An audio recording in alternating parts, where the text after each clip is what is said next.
Hello everyone, तो I am Rahul Kaushik and I welcome you all on my channel तीव्रा।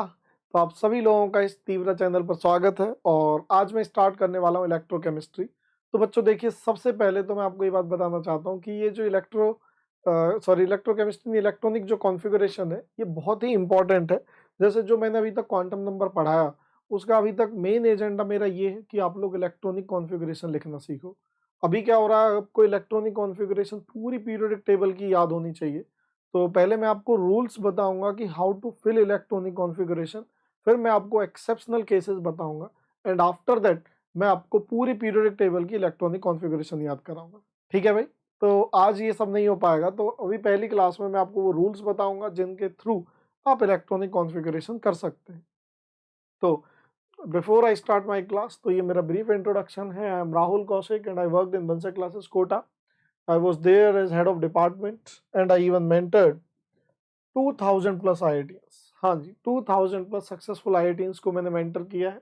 और अब मैं यहाँ पर आपको तीव्रा चैनल, ये मेरा चैनल है जिस पर मैं आपको केमिस्ट्री के इंपॉर्टेंट चीज़ें, इंपॉर्टेंट टॉपिक जो IIT JEE point of view से बहुत ही इंपॉर्टेंट चीज़ें हैं, तो वो मैं आपको कराऊंगा ताकि आप लोग इसे यूटिलाइज कर सकें जो भी मेरे एक्सपीरियंस या नॉलेज है। तो सबसे पहले आप आज की मैं क्लास स्टार्ट करूं इलेक्ट्रॉनिक कॉन्फ़िगरेशन।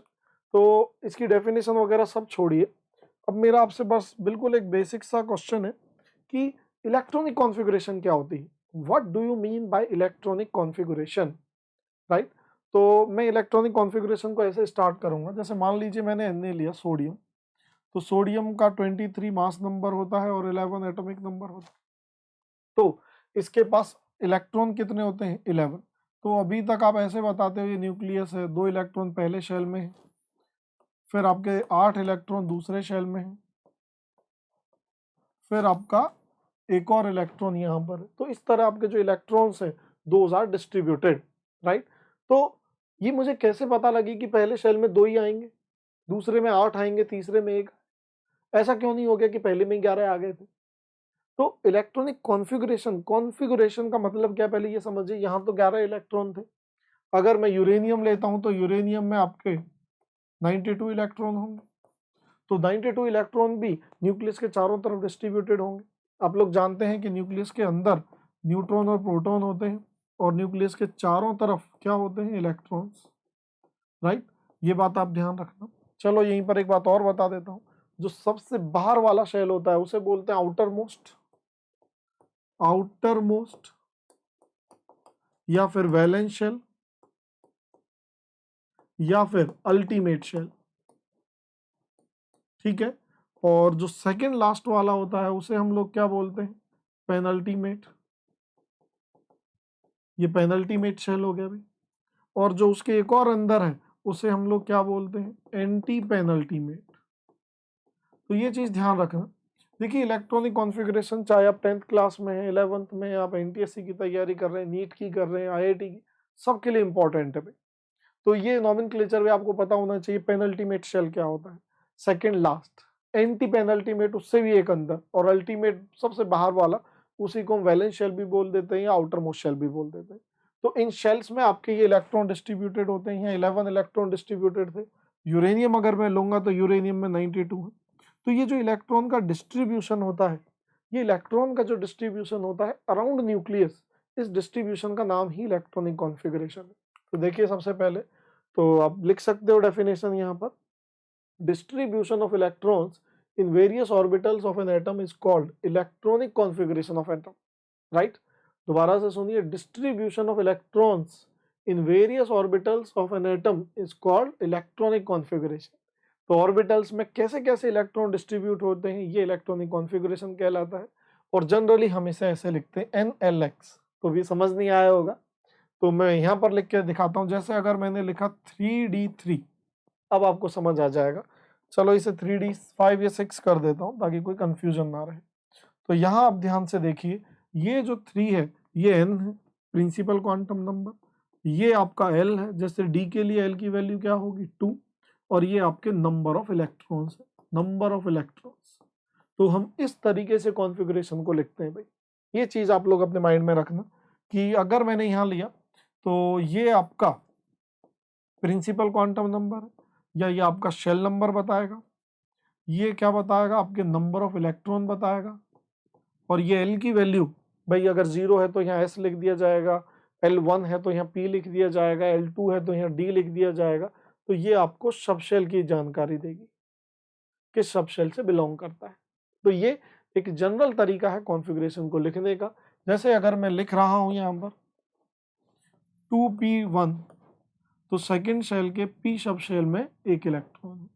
अगर मैं यहाँ पर लिख रहा हूँ 3s1, तो मैं क्या लिखूंगा, थर्ड शेल के S सब शेल में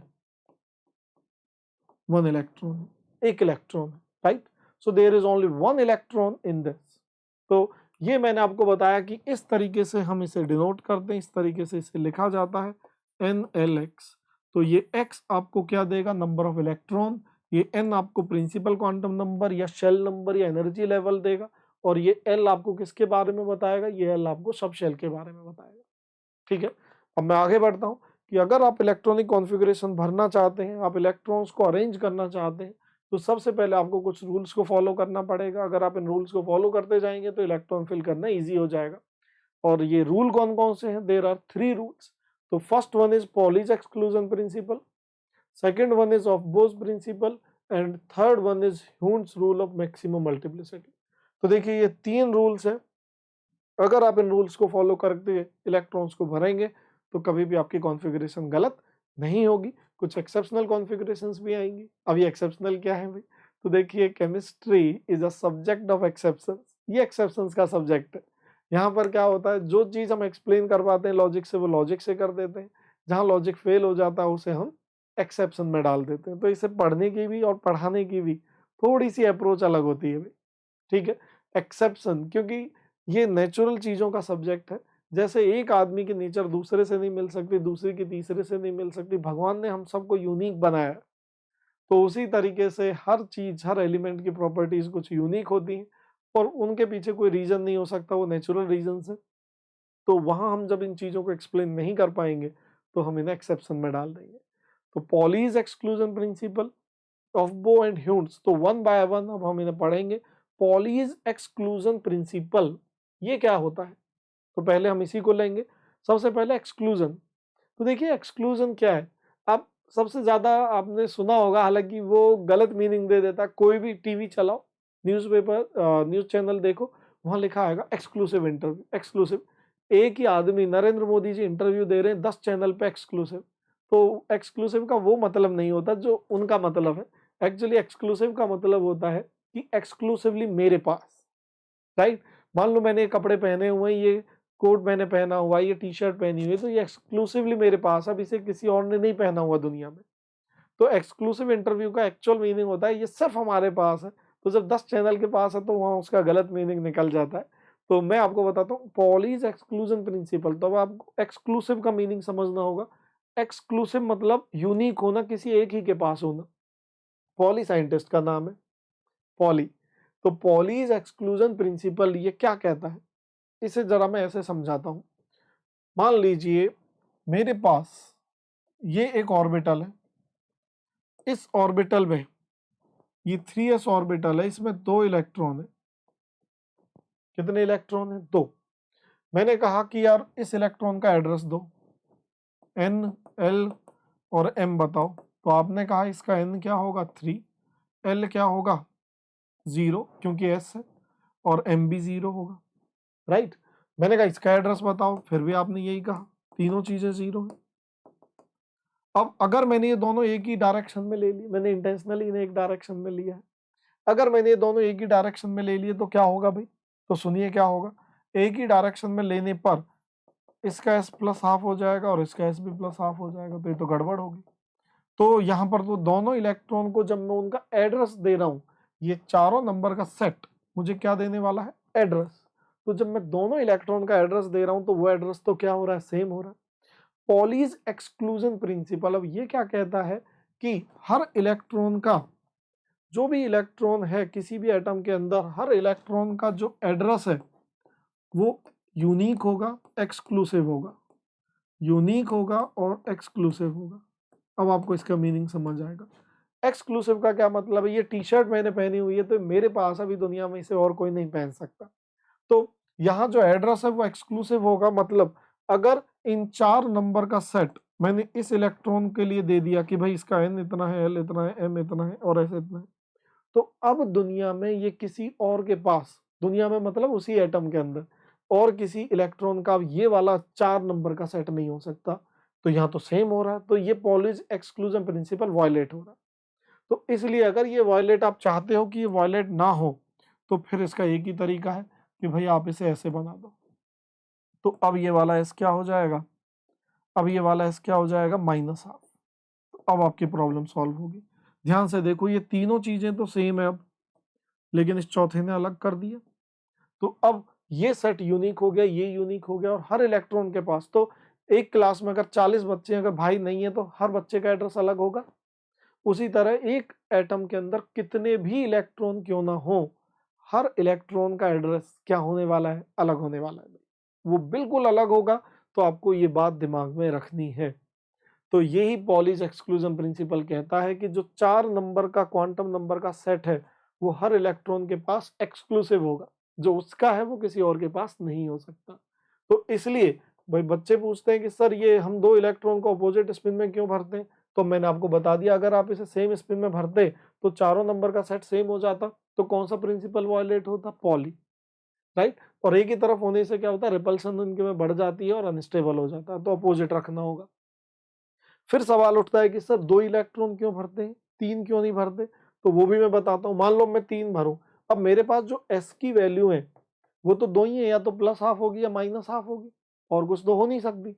अब जब मैं तीसरे के लिए, मान लो मैंने अब तीसरा या तो मैं ऐसे रखूंगा, दूसरे तरीके से रखूंगा, तो तीसरे के लिए जब मैं n लिखूंगा तो 3, l लिखूंगा तो 0, m लिखूंगा तो 0, और s दोबारा +हाफ आ जाएगा।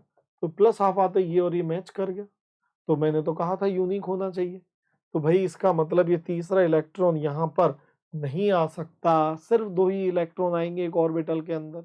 तीसरा आते ही उसका एड्रेस मैच कर जाएगा किसी से।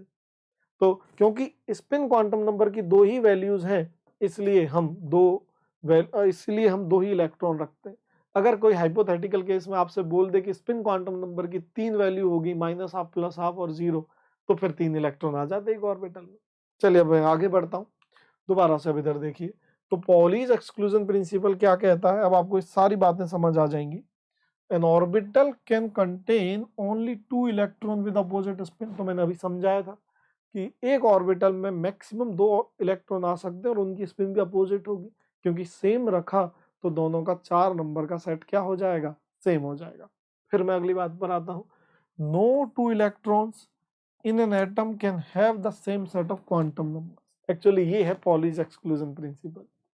No 2 electron in an atom can have the same set of 4 quantum numbers. तो जो 4 नंबर का सेट हो गया वो हर इलेक्ट्रॉन के लिए क्या होने वाला है भाई, यूनिक। और अगर वो हर इलेक्ट्रॉन के लिए यूनिक होने वाला है तो वो आपको इसका मीनिंग समझ आ गया होगा। That is why we call it exclusive. तो हर इलेक्ट्रॉन के पास अपना एड्रेस यूनिक है, वो दूसरे से मैच नहीं कर सकता। और ऐसा करने के लिए मैंने बताया कि मैक्सिमम एक ऑर्बिटल में आप 2 ही इलेक्ट्रॉन रख सकते हो, क्योंकि अगर आप तीसरा इलेक्ट्रॉन करोगे तो वो कॉन्फ़िगरेशन उससे मैच कर जाएगी। ठीक है, चलिए भाई अब हम आगे आते हैं ऑफ बो प्रिंसिपल। तो पॉलीज के बारे में अब आपको कोई डाउट नहीं होना चाहिए। मैं कोई भी ऑर्बिटल अगर बनाता हूं तो मैक्सिमम 2 इलेक्ट्रॉन आएंगे, दोनों की स्पिन अपोजिट होंगी। अगर मान लीजिए मैंने पी ऑर्बिटल बनाया तो पी में कितने इलेक्ट्रॉन आएंगे, 3, तीनों की में 3 ऑर्बिटल है, तीनों में 2 2, टोटल 6, राइट। चलिए अब हम आते हैं ऑफ बो प्रिंसिपल पर। तो देखिए ऑफ बो का मीनिंग क्या होता है, बिल्डिंग अप, बिल्डिंग अप। तो मैं इसे बिल्डिंग अप क्यों कह रहा हूँ, एक बड़ा सिंपल सा क्वेश्चन है कि जब आप लोग एक बिल्डिंग बनाते हो, तो मान लीजिए आप एक मल्टी स्टोरी बिल्डिंग बना रहे हो, आप तो नहीं बनाओगे ओब्वियसली, कहीं आपने बनती हुई देखी है। तो यार क्या ऐसे हो सकता है कि सीधा 7वां माला बन जाए, पहला दूसरा तीसरा ग्राउंड कुछ नहीं, इज इट पॉसिबल, नहीं ना। जब आप बिल्डिंग बनाओगे तो सबसे पहले ग्राउंड फ्लोर बनेगा, फिर फर्स्ट, फिर सेकंड, फिर थर्ड, फिर फोर्थ। ऐसा तो नहीं हो सकता कि आपने सीधा धड़ धड़ धड़ धड़ धड़ कुछ नहीं 7वें से स्टार्ट किया, 10 तक बनाई, फिर 5 छोड़े, फिर 16, हवा में तो नहीं बनेगा ना 7वां। तो ये ऑफबो प्रिंसिपल क्या कहता है, जैसे हम एक बिल्डिंग को बनाते हैं ग्राउंड से, उसी तरह जब हम इलेक्ट्रॉन को फिल करेंगे किसी एटम के अंदर, उसके ऑर्बिटल्स के अंदर, तो हम उसे एनर्जी के ऑर्डर में फिल करेंगे। इसका क्या मतलब है, सबसे पहले इलेक्ट्रॉन कहाँ जाएगा, जहां एनर्जी कम होगी। एनर्जी कम या ज्यादा कैसे पता लगाओगे, वो भी ये बताएगा। तो इसका कहना है कि पहले आप इलेक्ट्रॉन को लोअर एनर्जी वाले ऑर्बिटल में भरो, जब वो भर जाए तो आप ऊपर बढ़ो, जब वो भर जाए तो आप और ऊपर बढ़ो, जब वो भर जाए तो आप और ऊपर बढ़ो। देखो मैंने यहाँ पर एक डायग्राम दिखाया, आप सीधा यहाँ चढ़ने की कोशिश मत करो, नहीं तो गिर जाओगे, दांत टूट जाएंगे। तो आप हमेशा यहाँ रहो, फिर यहाँ मारो, फिर यहाँ, एक एक करके सीढ़ी चढ़ोगे तो दिक्कत नहीं है। तो वो यही कहता है कि अगर मुझे इलेक्ट्रॉन डालने हैं तो पहले मैं लो एनर्जी में डालूंगा, जब ये पूरा भर जाएगा तो फिर हाई में डालूंगा, जब ये पूरा भर जाएगा तो फिर हाई में डालूंगा, ये पूरा भर जाएगा तो फिर हाई में डालूंगा। बोलो भाई, समझ आ गया? तो यहाँ पर देखिए, according to it electrons are filled in various orbitals in order of their increasing order of energy. तो जो है इलेक्ट्रॉन्स है वो आप वेरियस ऑर्बिटल्स में आप उन्हें वन बाय वन फिल कर रहे हो as per their increasing energy. मतलब इलेक्ट्रॉन सबसे पहले लो एनर्जी वाले में जाएगा, जब तक वो पूरा ना भर जाए जब तक वो ऊपर नहीं जाएगा, जब वो पूरा भर जाएगा तो फिर और ऊपर, जब वो पूरा भर जाएगा तो और ऊपर, एंड फिर और ऊपर। राइट? तो ये बात अब आपको समझ आ गई है, यानी energy levels having lowest energy is filled first, तो वो वाला एनर्जी लेवल भरा जाएगा that is having lowest energy, and then subsequently energy levels are filled according to their energies, right? तो एनर्जी कैसे पता लगाओगे, अब ये सवाल उठता है, तो मैं बता देता हूँ। एनर्जी पता लगाने का तरीका है n+l। क्या तरीका है भाई? n+l। तो जैसे अगर मैंने कहा 1s तो इसका n1 होगा, l क्या होगा 0, तो n+l क्या हो जाएगा 1। तो जिसका n+l ज्यादा होगा उसकी एनर्जी भी ज्यादा होगी, तो इसे n+l रूल भी कहा जाता है। तो इन सब की एनर्जी निकालिए। मैं आपको 1 मिनट का टाइम देता हूँ, अगर आप रिकॉर्डेड लेक्चर देख रहे हैं तो आप इसे पॉज कीजिए और फिर arrange the following in increasing order of energy. Right? तो सबसे पहले अगर मैं n+l रूल लगाऊं तो देखिए 1 2 2 3, तो s के लिए l क्या होता है 0 0 1 0 1 2 4 + 0 4 + 2, तो इनका सम करोगे तो 1 2 3 3 4 5 4 5 6 आ गया क्या? तो ध्यान से देखिए n+l सबसे कम इसका आया, मतलब सबसे पहले आप किससे भरोगे भाई? 1s को। 1s में एक ही ऑर्बिटल होता है। फिर आपने देखा कि 2s, तो ये भर दोगे, ये 2s हो गया। अब प्रॉब्लम आ गई, 2p और 3s में पहले किसे भरूं भाई? 2p और 3s में पहले किसे भरूं? तो यहाँ बच्चे उलझ जाते हैं। तो यहाँ मैं बताता हूँ कि अगर n+l सेम आ जाए, अगर n+l सेम आ जाए तो जिसका n छोटा है उसकी एनर्जी कम होगी। Very very important, if n+l is same then the orbital having, note कर लीजिए ये point, then the orbital having lower value of n will be filled first or that will be having lower energy, right? देखिए आप लोग notes बनाते रहिए, अगर आप इसे बिना नोट्स बना के पढ़ रहे हो तो आपका नुकसान होगा, नोट्स बनाते रहिए। तो यहाँ पर अब आप देखिए 2s के बाद अब मैंने 2p और 3s में पहले कौन भरा? 2p, तो एनर्जी बढ़ रही है भाई। फिर मैंने कौन भरा? 3s, ये आ गया भाई 3s। 3s के बाद अब देखिए इसकी और इसकी 4 है, कोई बात नहीं, तो कह पहले किसे फिल करूंगा? इसका n कम है, इसका n 4 है, इसका 3 है, तो 3p भरा जाएगा भाई। 3s के बाद आई विल फिल 3p, और 3p के बाद अब ध्यान से देखिए भाई, 3p के बाद 3d से पहले 4s आएगा। वेरी वेरी इंपॉर्टेंट, यहाँ बच्चे गलती करते हैं, दिस इज 4s और उसके बाद मैं 3d भरूंगा। इस तरीके से फिलिंग होती है भाई, ये ध्यान रखना। 1s 2s 2p 3s 3p, फिर 3d नहीं 4s। क्यों? क्योंकि आप इधर देखिए 3d की 5 है और 4s की 4 है, तो पहले 4s भरा जाएगा, फिर ये, और उसके बाद एंड सो ऑन। तो नॉर्मली आपको 36 तक ही खुद फिल करना होता है, फिर जो एक्सेप्शनल है वो मैं बताऊंगा, और इस साल सितंबर वाला जो अटेम्प्ट हुआ था जेईई मेंस का, in that attempt even F block से प्रॉब्लम्स पूछी गई थी, बट जब आप 12th में आओगे तो एफ ब्लॉक डिटेल में पढ़ोगे तो वहाँ एफ ब्लॉक की कॉन्फ़िगरेशन सारी आ जाएंगी, तो डोंट वरी अबाउट दैट। तो ये मैंने आपको बताया। तो when value of n plus l is same then subshell having less value of n will be filled fast. ये रूल मैंने आपको अभी अभी बता दिया है। चलिए अब कुछ प्रैक्टिस कर लेते हैं, इनको जल्दी से फिल करके बताइए कैसे आप इनमें इलेक्ट्रॉन फिल करोगे। मैं आपको 1 मिनट का टाइम दे देता हूँ, और अगर आप रिकॉर्डेड लेक्चर देख रहे हैं तो आप इसे पॉज कर सकते हैं।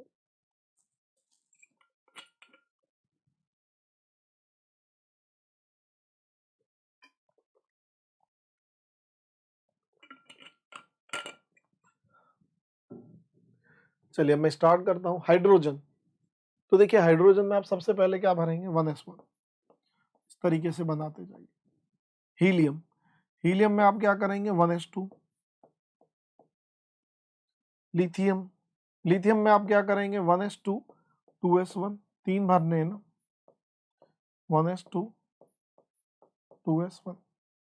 बेरिलियम में क्या करोगे, 1s2 2s2, ये हो गया।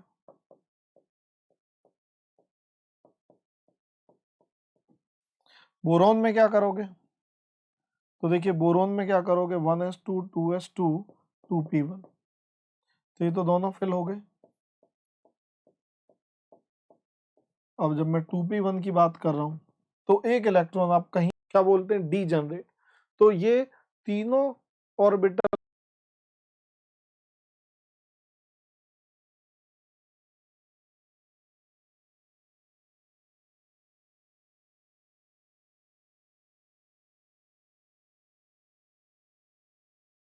आइडेंटिकल होंगे in all respect, their shape, their size and energy, और आप इनमें किसी में भी इलेक्ट्रॉन भर सकते हो। तो ऐसा नहीं है कि वे बच्चे सोचते हैं सर पहले इसी में भरूं क्या और ऊपर की तरफ मुंह करूं, नहीं, आप ऐसे भी भर सकते हो, आप ऐसे भी भर सकते हो, आप ऐसे भी भर सकते हो। तो मैंने मन से इसे रैंडमली आपको समझाया है। तो ध्यान से देखिए यहाँ पर जो मैंने आपको अभी अभी फिलिंग सिखाई वो किस तरीके से है। तो अगर मैं इसे एनर्जी डायग्राम के टर्म्स में बनाऊं, यहाँ मैंने एनर्जी ले ली, तो देखिए सबसे पहले 1s, फिर 2s, फिर 2p, फिर 3s। अभी उतने आगे जाने की जरूरत नहीं है। तो देखिए जब आपको एक इलेक्ट्रॉन भरना था तो आपने इसमें भर दिया, कॉन्फ़िगरेशन 1s1 आ गई। जब 2 इलेक्ट्रॉन भरने थे तो आपने 1s2 कर दिया, तो दूसरा भी इसमें भर दिया। अभी आप इसमें नहीं जाएंगे, पहले नीचे का फ्लोर पूरा बनाओ भाई, नीचे का बनाए बिना आप सेकंड फ्लोर पे नहीं चढ़ सकते। तो ये आ गया 1s2। तो जब आपने बोला तीसरा इलेक्ट्रॉन तो फिर वो यहाँ जाएगा, चौथा बोला तो फिर वो यहाँ जाएगा। अब ये भर गए दोनों, अब इसमें और नहीं आ सकते। अब जब मैंने अगला भरा तो वो यहाँ भर दिया। और ध्यान से देख लीजिए भाई तीनों की एनर्जी सेम है, इनको हम बोलते हैं डी जनरेट, क्या बोलते हैं इनको हम, डी जनरेट ऑर्बिटल्स।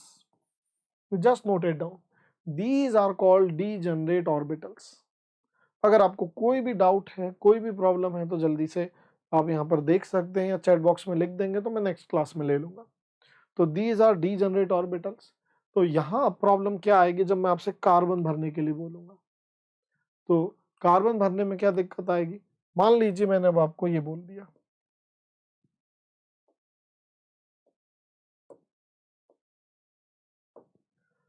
कार्बन 6, तो 1s2 2s2 2p2। अब बहुत सारी प्रॉब्लम आ गई, 2p2 लिखना तो आसान है, लेकिन अब आपको याद हो तो मुझे 3 ऑर्बिटल भरने थे।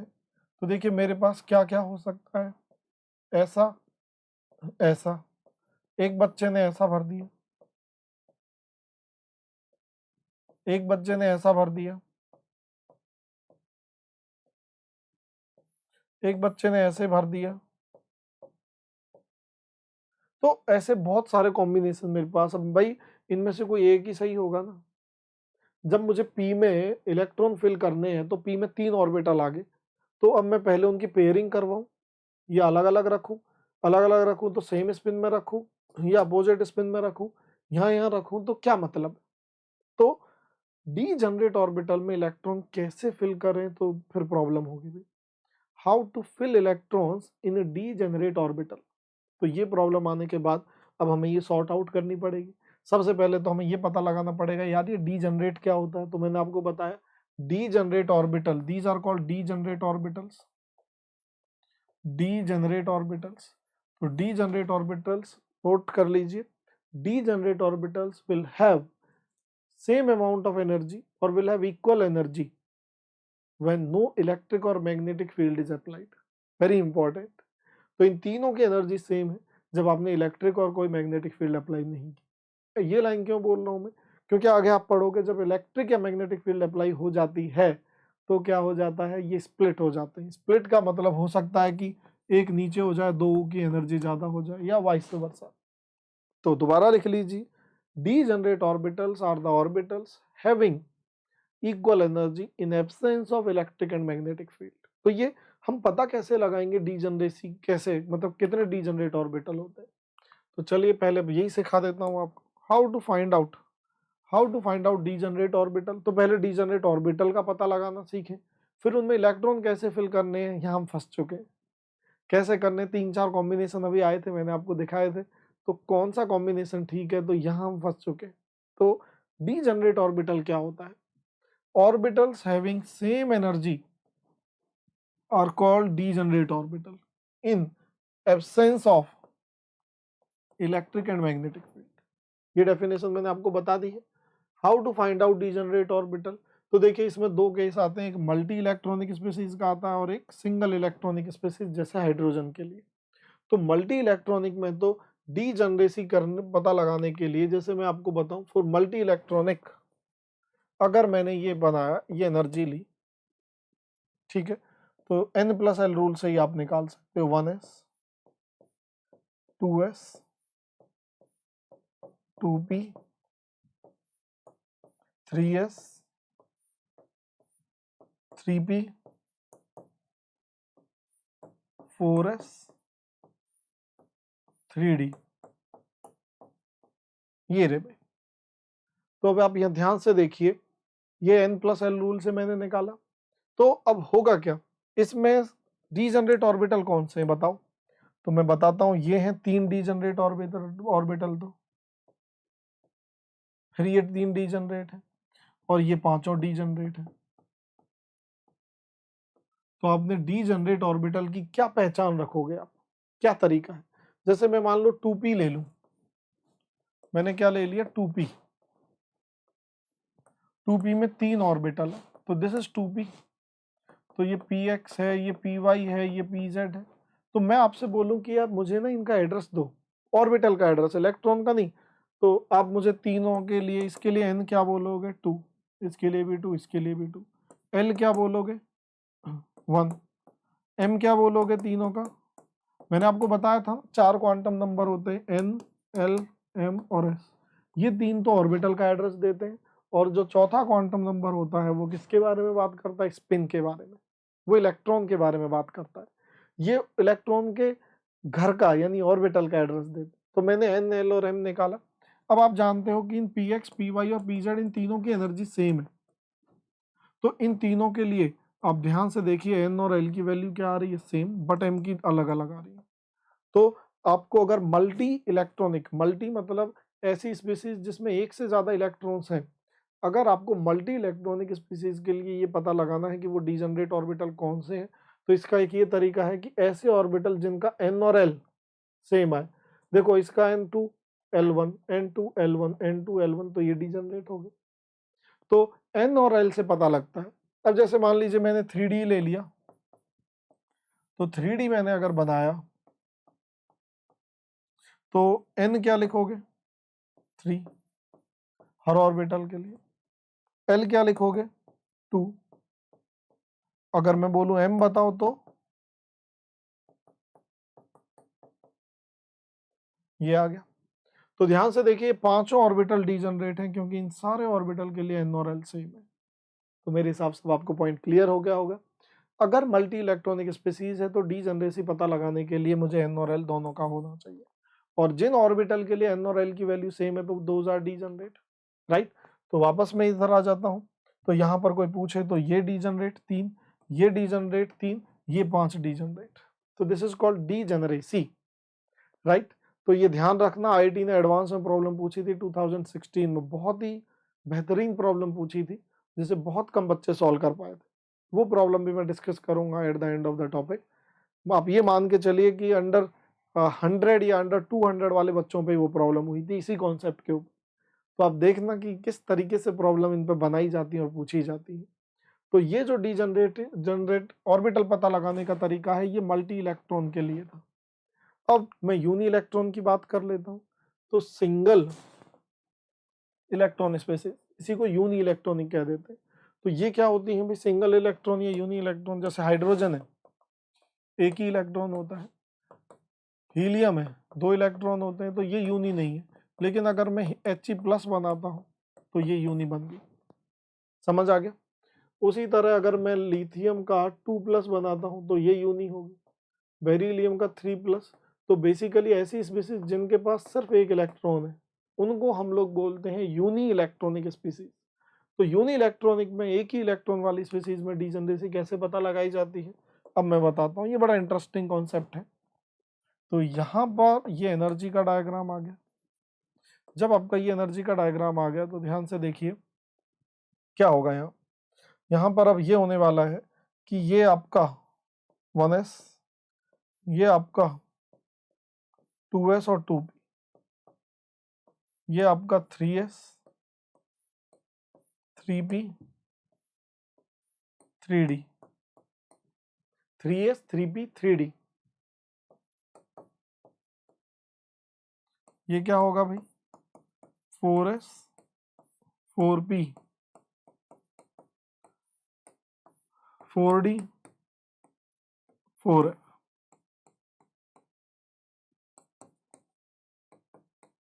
बताइए भाई, अब कुछ अंतर समझ आया इसमें और पिछले डायग्राम में। यहाँ देखिए 2s और 2p में 2p की ज्यादा थी 2s से, 3s और 3p में 3p की ज्यादा थी।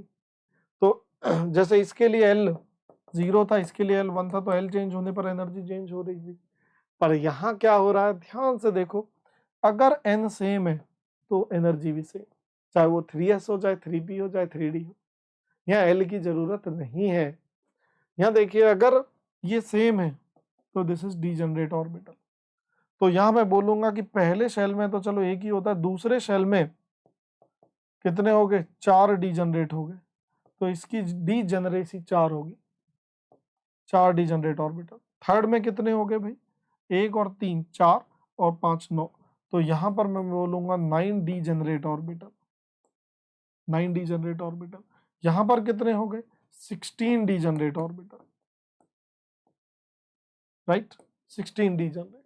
तो यहाँ पर जो डीजनरेसी का पता लगाया जाता है वो only with the help of what, N.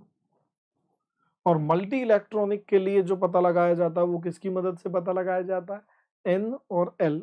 Very very important concept. तो अब ये समझ आ गया होगा आपको। तो देखिए अब आता है कि इन डीजनरेट ऑर्बिटल में अगर इलेक्ट्रॉन फिल करना है, तो मैं वापस अपने पुराने सवाल पर आता हूँ। हम लोग फंसे कहाँ थे कि मेरे पास 3 ऑर्बिटल थे जिनकी एनर्जी सेम थी, मुझे उनमें इलेक्ट्रॉन भरना था। तो मैं ऐसे भरूं, ऐसे भरूं, ऐसे भरूं या कैसे भरूं, यहाँ फंसे हुए थे हम लोग। तो वापस से अब हम डीजनरेट पर निकालना सीखेंगे कि भाई इनमें किस तरीके से हम लोग फिलिंग करें, ये मैं अब आपको बताऊंगा। तो इसके लिए जो जरूरी है दैट इज ह्यून्स रूल। तो ये ह्यून्स रूल क्या है और कैसे ये आपको बताएगा, तो it tells us about filling of electron in the degenerate orbital. तो ये रूल हमें सिखाएगा कि डीजनरेट ऑर्बिटल में कैसे फिलिंग करनी है। तो ये हम लोग अगली क्लास में लेंगे। तो अगर आप इसमें देखें तो इसमें मैं आपको कुछ चीज़ें बताऊंगा कि भाई मल्टीप्लिसिटी कैसे निकाली जाती है, क्या इसके तरीके हैं। तो आज के लिए फिर भाई इतना ही बहुत है। ह्यून्स रूल हम लोग नेक्स्ट क्लास में करेंगे। तो अगर आपको ये क्लास अच्छी लगी हो तो please share it and like it with the other students as well, so that they can also get benefit of it, and click on the bell icon। अगर आप बेल आइकन पे क्लिक करेंगे तो आपको लेटेस्ट नोटिफिकेशन मिलेंगे, जो भी मेरी अगली क्लास आने वाली है, जो भी चीज़ आपको मैं प्रोवाइड करने वाला हूँ उसके नोटिफिकेशंस मिलेंगे। और टेलीग्राम पर आप ग्रुप ज्वाइन कर सकते हैं, that group is Teevra, you can join that group on the Telegram, right. तो टेलीग्राम पर मैं आपको इसके DPPs या इसके मॉड्यूल वगैरह भी प्रोवाइड कराता रहूँगा। तो आज के लिए फिर इतना ही बहुत है भाई, थैंक यू, बाय बाय।